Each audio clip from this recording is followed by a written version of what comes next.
Okay, every morning that you watch breakfast television, we hear it too often on the news, and that is fatalities caused by drunk driving. And this morning we have Brian with us and also Carolyn from MADD Canada. But Brian, I want to start off with you. In August of 2012, you received a knock on your door, and tell me about that morning. That was a morning that my whole world was turned upside down. That was a morning that I was told that I lost my family. My sister and my dad were killed, and my mom critically injured. I didn't even know whether she was going to survive. I was brought to the hospital, and I still didn't know, as I see my mom laying there on the hospital bed. A drunk driver had hit my family's minivan,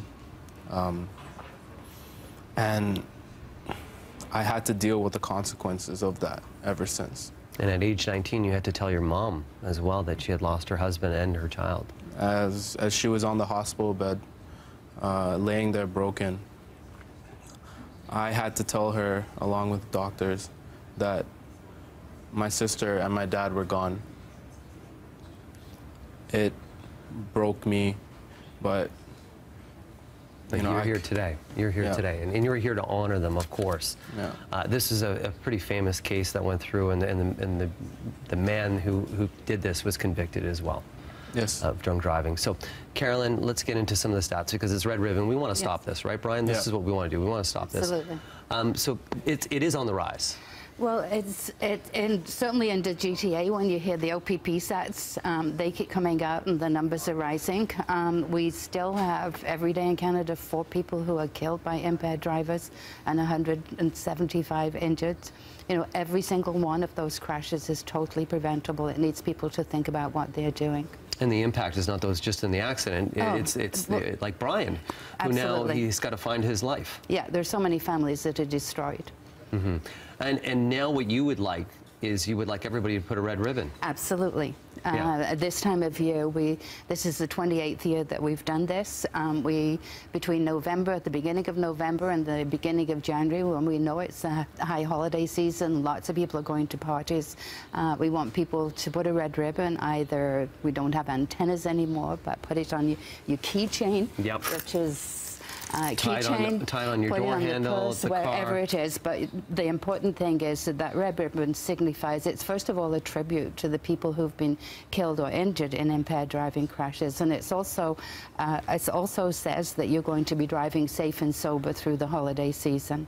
Yeah, and we know that from about noon hour to 4 a.m. That's kind of high time for people. I think it's p.m. 12 p.m. to 4 p.m. is 4 a.m. Yeah, 4 a.m. Yes, that is. But you know what? That may be the highest one, but it's not only. I mean, impaired driving somebody being in an impaired driving crash can be any time of day. In our case, it was 9 o'clock at night. In others, it's people coming home from work that have, or going to work that are impaired, and of course crashes. It can happen anytime. There's so many options for people right now that they can call a cab, they can call an Uber. It's so accessible. Brian, I'm going to give the final word to you. If there's something that you would like people to remember today, I guess, what would you say? Impaired driving is completely preventable.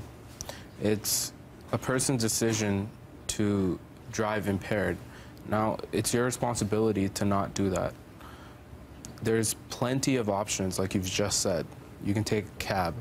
You can stay at a friend's house. Look at your options and take responsibility, and let's all work together to eliminate this in our country. Let's stop loss in our country for sure. For more information, you can go to breakfasttelevision.ca, grab a red ribbon today, tie it on anything you can, and drive safely and be responsible. We're going to take a break right now from Breakfast Television. Still lots more to come.